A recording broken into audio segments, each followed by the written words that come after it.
8:41 right now on WCNC Plus. And folks, today is Earth Day, a day to celebrate the environment, protect it as well. And this Earth Day, we are joined by people who celebrate Earth Day every day. That's right. Every day should be Earth Day. We welcome Katherine, Campbell, and Jay Sifford from Charlotte Garden Club. Earth Day, a great time to reflect on our relationship with nature and of all the things that we appreciate. So tell us what this means for Charlotte Garden Club. I have to imagine this is a pretty big day for you. It is, but like you said, we celebrate it every day. And you probably saw the astronauts sending back the photos of the Earth and how beautiful, yes, how wonderfully beautiful it is. And that just stimulates me all the more to want to celebrate Earth Day. And the way we do it is by planting gardens. That's how we give back and honor the earth. All right, so tell us, what exactly do we have here in front of us? Before we go any further, I want to have some idea of what we're showing people when it comes to these plants in front of us. Mm-hmm. Sure. So these plants have a long bloom season. Some of them are natives, and of course native plants are kind of big right now. Right. Do you want me to just go through these? Yeah, go down the line. Please. Okay, educate us. So this is Baptisia. It is a native plant, and it is a wonderful thing for pollinators. Gets about 3 feet tall, and it's kind of bun-shaped, I guess you'd say. So Okay. It's really good for structure in the garden, even after it quits blooming. Okay. This is heuchera, which is a fancy name for coral bells. They raised the price, I think, when they made all these cool colors out of it. It is a native, and it puts up small flowers that are bee-friendly. Okay. But, I mean, I plant it because of the foliage, because you can't beat that. It's really We, pretty. Like we have coral bells in our window boxes. Do you? I can take no credit for them, but There you go. but I recognize the name and I recognize them. This is gorgeous. Beautiful purple blooms yeah, there. this is a scabiosa, or Okay. they call it a pincushion flower. Okay. It's not a native, it's from Europe. Okay. It blooms from now all the way through the summer. Oh, I love If that. you wanted to go with native that would be kind of similar to this, you would go with Stokes aster or Okay. Stokesia. Blooms a little bit later, but still has a long bloom season. Great for bees and for butterflies. Okay. And then this is my very favorite perennial of all. It is called Brazilian verbena. Or Verbena bonariensis, which is a big word to say early in the morning. Yes. But this thing, it's wiry. It gets about this tall if it's happy. It is great for pollinators. It blooms from May to frost, and it attracts goldfinches when it goes to seed. Oh, nice. Oh. Great thing. And then lastly, I have this little guy. Okay. He's related to this guy. Okay. He's a foam flower, or tiarella. Blooms white, and these things are great ground covers in the shade. And I brought the plug because if people want to plant a bunch of plants and don't have a tremendous amount of money to spend, Yes. you can actually go online and order plugs like this. So this Okay. is probably a third of the cost of a 1-gallon plant. Plugs. So it's a good way to do it, yeah. Now, we should mention, Jay, you are a master gardener. Many of our streamers, we are not master gardeners, but it is possible to grow these in your garden without a lot of effort. Oh, all of these are really easy. Okay.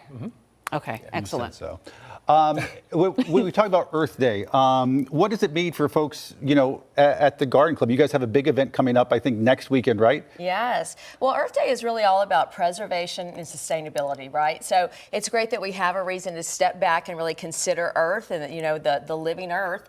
And that preservation, there will be millions of trees planted over the globe. This is a worldwide effort that's going on. And so that's a great way to sort of get engaged, is just go plant a tree. The sustainability part really means generationally, right? How do we engage the family, share the values of loving Mother Earth? And so, going out, planting things with your children, with your grandchildren, and then maybe you plant herbs and you go outside and say, let's go cut the rosemary and the basil and put that into your food, and then sort of teach them how the earth can sustain you while you are sustaining it. So it's just a wonderful reason to take a step back.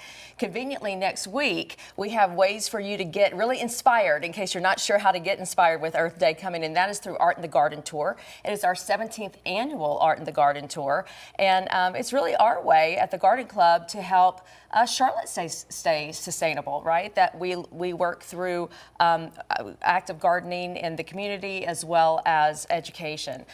So we have 8 properties that you get to go through from Okay. Nice. North Charlotte down to Montebello. And the 8 properties this year are a little unique, unlike anything we've ever done, in that we have a mix of commercial properties and residential properties.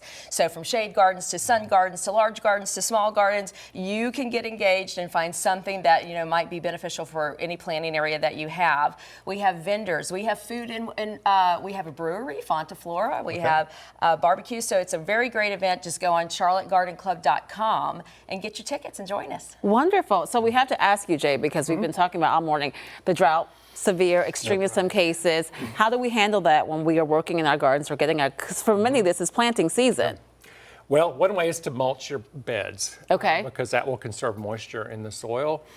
Another thing you can do is to plant plants that have deep roots, because what you want to do is get the roots down into the soil. That makes the plant more resistant to drought. And when you water heavily, but fewer times per week. So instead of watering every other day, maybe water once or twice a week, but instead of watering for 10 or 15 minutes, you might water for 25 or 30 minutes. You're saving some water, but you're actually helping the plant, because again, the roots will go down instead of out, because the roots are going to go where the water is. Interesting. We want the roots to go deep. What do you say to folks who are intimidated, who don't have a green thumb? Whether it's Earth Day or any other day of the year, what do you tell them to get started? You really cannot mess this up. Like, you know, this is, that's we all better started already. working from home during COVID. It was like, well, while I'm true. home, I might as well plant something. So that homesteading became a thing. Okay. And just get in and get started. You cannot mess it up. Okay, and before we let you go, also, I know people are saying now they want to slow down their lives. They want to go and touch grass. Tell us more about how they get involved in Charlotte Garden Club and what you might recommend. Absolutely. So Charlotte Garden Club, we have almost 400 members. Wow. We have monthly speakers at the Mint Museum, an affiliate of theirs. Cool. And it's just a wonderful way to get the experts from, Jay brings in people from around the world really to come and teach us about everything from drought tolerant plants to pot gardening, all of that. And so go to Charlotte Garden Club. It's all there. And we have lots of people who are moving into the area that are looking for connections. So it's just as much social engagement as it is actual learning. So please join us. Sounds like Love a great it. time. All right, Katherine. Thank you Jay, so much. Thank you both. We appreciate it. Thank Thank you. you.